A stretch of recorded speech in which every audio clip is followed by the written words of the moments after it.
Hello बच्चों, नमस्कार। स्वागत है आप सभी का आज के वीडियो लेक्चर में। दोस्तों, आज के वीडियो लेक्चर में आज हम पढ़ेंगे यूज ऑफ हैड, यानी हैड का प्रयोग।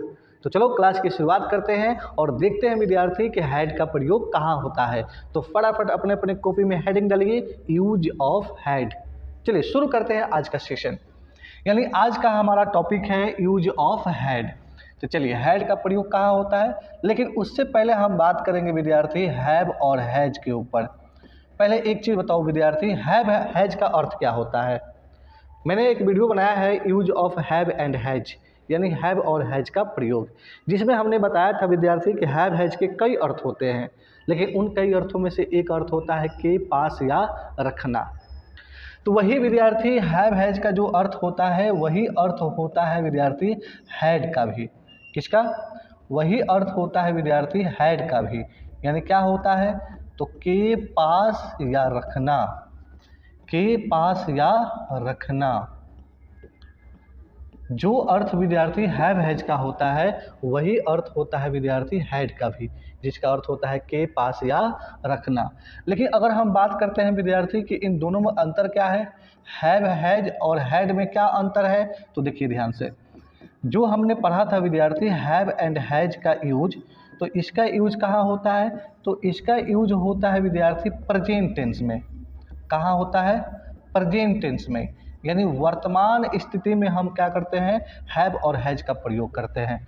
लेकिन वही विद्यार्थी अगर हम हैड की बात करते हैं कि हैड का प्रयोग कहाँ होता है, हैड का यूज कहाँ होता है, तो हैड का यूज होता है पास्ट टेंस में। कहाँ होता है? पास्ट टेंस में, यानी बीते हुए समय के लिए हम लगाते हैं विद्यार्थी हैड। बोलो, इतनी सी बात समझ में आया कि नहीं।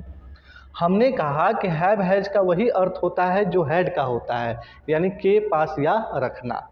लेकिन दोनों में अंतर क्या है, तो हैव हैज का यूज होता है प्रेजेंट टेंस में, यानी वर्तमान काल में, और वही विद्यार्थी हैड का यूज कहाँ होता है, पास्ट टेंस में, यानी भूतकाल में, यानी बीते हुए समय के लिए हम लगाते हैं हैड। बात समझ में आया कि नहीं। और चीज़ हमने बताया था विद्यार्थी पिछले वीडियो में कि हैव हैज का प्रयोग कहाँ होता है, तो पोसेशन और रिलेशन दिखाने के लिए हम लगाते हैं हैव एंड हैज।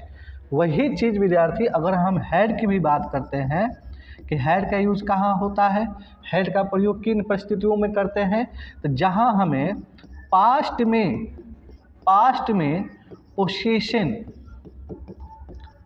पोसेशन का मतलब क्या होता है, अधिकार, या रिलेशन का मतलब क्या होता है, संबंध।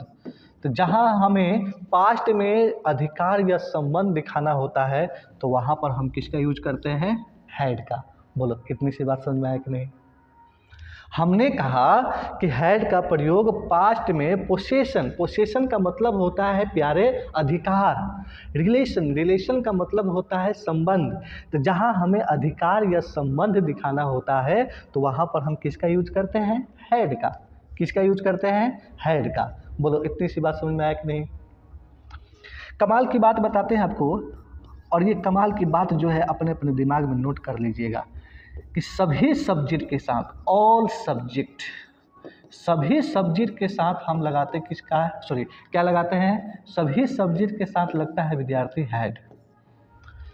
सेंटेंस में विद्यार्थी सभी सब्जेक्ट के साथ आपको क्या लगाना है, हैड। कोई दिक्कत? चलिए और हम चर्चा करते हैं इसके ऊपर।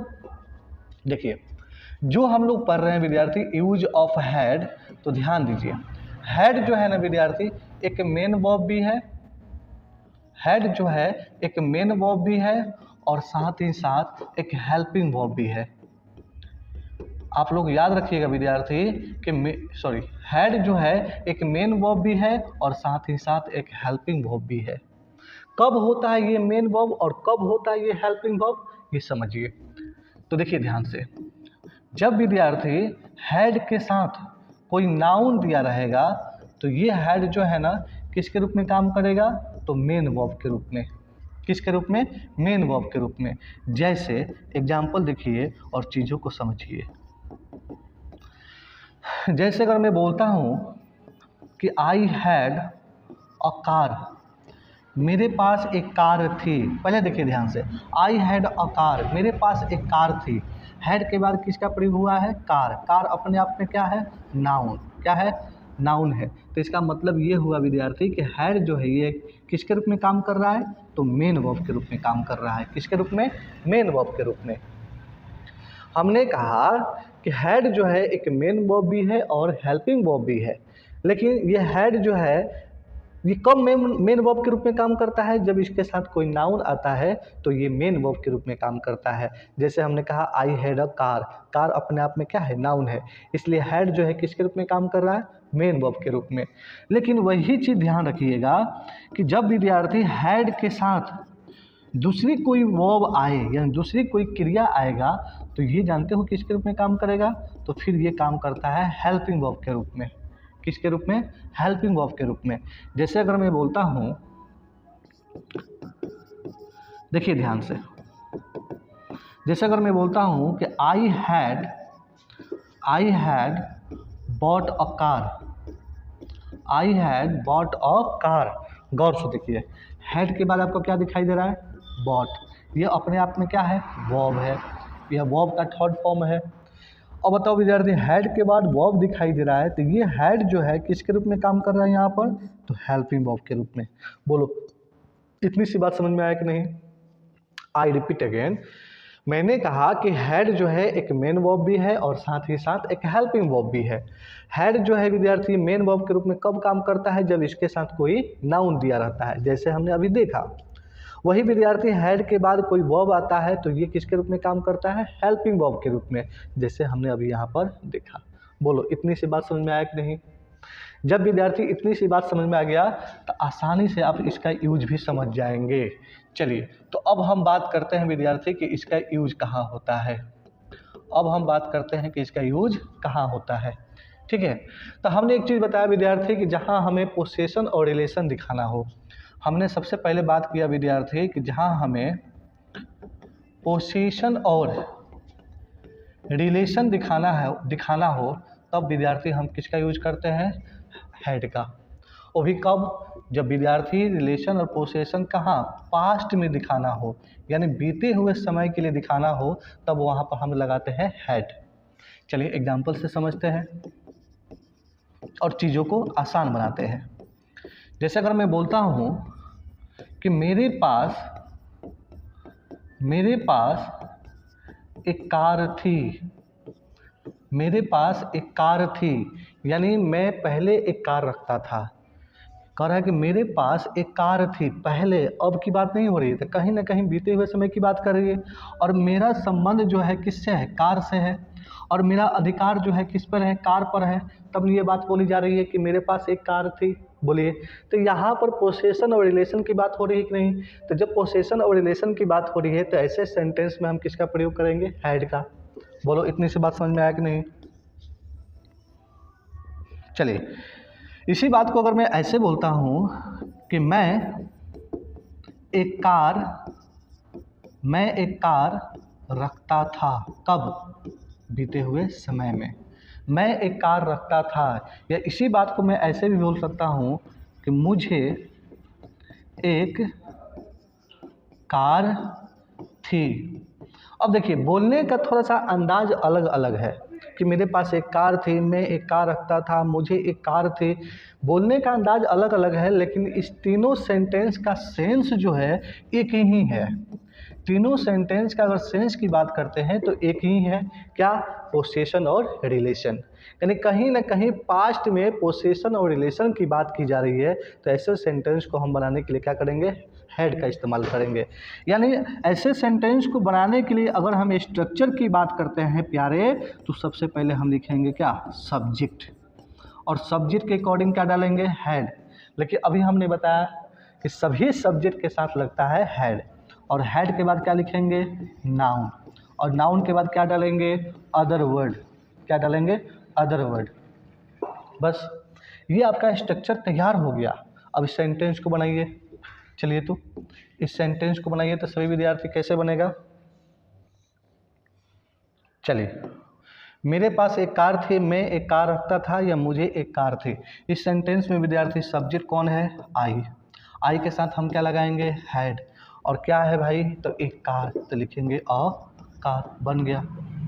अब तीनों सेंटेंस को एक ही तरीक़ा से बनाएंगे। आई हैड अ कार, मेरे पास एक कार थी, मैं एक कार रखता था, या मुझे एक कार थी, बस आई हैड अ कार बन जाएगा कि नहीं। भले ही बोलने का तरीका अलग अलग है, लेकिन सेंस एक ही है कि पास्ट में पोसेशन और रिलेशन की बात की जा रही है। इसलिए विद्यार्थी हमने क्या किया, सब्जेक्ट के अकॉर्डिंग क्या लगाया, हैड। बोलो ऐसे सेंटेंस बनेगा कि नहीं बनेगा। चलिए 2 सेंटेंस देते हैं, अब बनाइए तो विद्यार्थी सभी आदमी।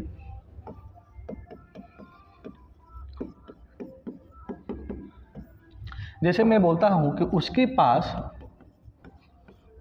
पास अंग्रेजी ज्ञान थी, अभी है कि नहीं है कुछ पता नहीं, लेकिन पहले उसके पास अंग्रेजी ज्ञान थी, उसके पास अंग्रेजी ज्ञान थी। बनाइए तो जल्दी सभी विद्यार्थी इस सेंटेंस को अपने अपने कॉपी में बनाइए। उसके पास अंग्रेजी ज्ञान थी कैसे बनेगा, चलिए बन गया। एक और सेंटेंस बोलते हैं, आप लोग बनाइए। जैसे मैं बोलता हूँ कि राम और श्याम के पास, राम और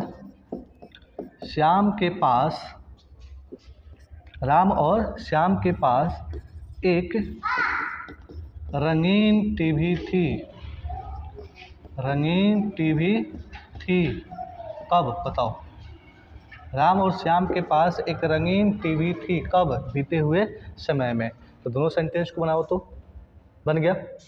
अब हम बनाएं, बोलो हाँ या ना। इस सारे सेंटेंसेज को, यानी 2 ही सेंटेंसेज है, दोनों सेंटेंस को मैं बनाऊं। चलो मैं बनाता हूँ। दिया है कि उसके पास अंग्रेजी ज्ञान थी, तो उसके के लिए क्या लिखेंगे, ही के साथ क्या लगाना है, हैड, सबके साथ हैड लगाना है। और क्या थी, अंग्रेजी ज्ञान, तो लिखेंगे इंग्लिश नॉलेज, बन गया,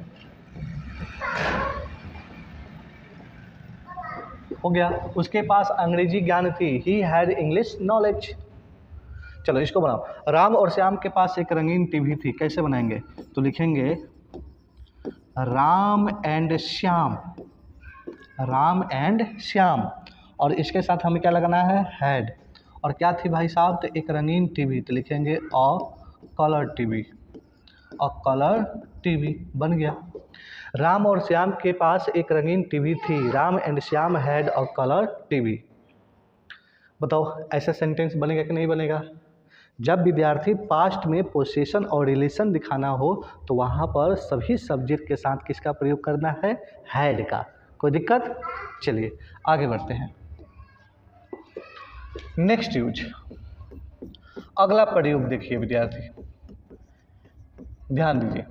हिंदी वाक्य में कुछ ऐसे वाक्य होते हैं जिसके अंत में दिया रहता है परा, पढ़े, पढ़ी, और इसके पहले जो है ना विद्यार्थी, ना, ने, नी से जुटी क्रिया दिया रहता है, ना, ने से जुटी क्रिया दिया रहता है। तो वहाँ पर भी विद्यार्थी हम किसका प्रयोग करते हैं, हैड का। वहाँ पर भी किसका प्रयोग करते हैं, हैड का। लेकिन हैड के साथ हम लगाते हैं विद्यार्थी इन्फिनिटिव, हैड के साथ हम क्या लगाते हैं, इन्फिनिटिव। इन्फिनिटिव का मतलब होता है विद्यार्थी 2 + V1। क्या होता है, 2 + V1। चलिए एग्जाम्पल से समझते हैं इसको। जैसे अगर मैं बोलता हूँ, जैसे मैं बोलता हूँ कि तुम्हें किताब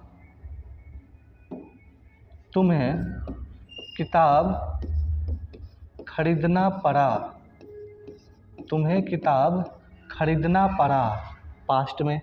देखिए तो अंत में क्या दिया है, पड़ा, और ना से जुटा क्रिया दिया है कि नहीं, खरीदना। देखिए तो ना से दिया हो जुटा क्रिया, तो यहाँ पर हम इन्फिनिटिव का प्रयोग करेंगे। यानी ऐसे सेंटेंस को हम बनाने के लिए फिर क्या करेंगे, देखिए ध्यान से। तो ऐसे सेंटेंस को हम बनाने के लिए सबसे पहले क्या करेंगे, तो सबसे पहले लिखेंगे सब्जेक्ट, सब्जेक्ट के अकॉर्डिंग डालेंगे हैड, हैड के बाद लिखेंगे विद्यार्थी बताइए 2 + V1 यानी इन्फिनिटिव, और ठीक इसके बाद अदर वर्ड्स जो बच जाएगा लास्ट में डाल देंगे। स्ट्रक्चर तैयार, चलिए बनाइए। तुम्हें किताब खरीदना पड़ा, तो तुम्हें के लिए क्या होगा, यू के साथ हम क्या लगाएंगे, हैड, हैड के बाद 2, वर्ब क्या है, खरीदना। तो खरीदना क्या होता है बताओ, खरीदना क्या होता है, बाई। और क्या खरीदना पड़ा विद्यार्थी, किताब, तो लिखेंगे अ बुक, बन गया। तुम्हें किताब खरीदना पड़ा, you had two by a book. तो अब बताओ विद्यार्थी, इन्फिनेटिव का प्रयोग करने आ जाएगा। जब विद्यार्थी अंत में देखना पढ़ा, पढ़े, पढ़ी और उसके पहले ना, ने, नी से जुटी क्रिया, तो वहाँ पर लगाना है हैड के साथ 2 + V1। बोलो ऐसे सेंटेंस बन जाएगा, बन जाएगा ना। तो चलिए यहाँ पर हम आपको कुछ सेंटेंस दे रहे हैं, ठीक है। सभी विद्यार्थी स्क्रीनशॉट लेकर और अपने अपने कॉपी में ज़रूर बनाएंगे। चलिए फटाफट स्क्रीनशॉट लीजिए।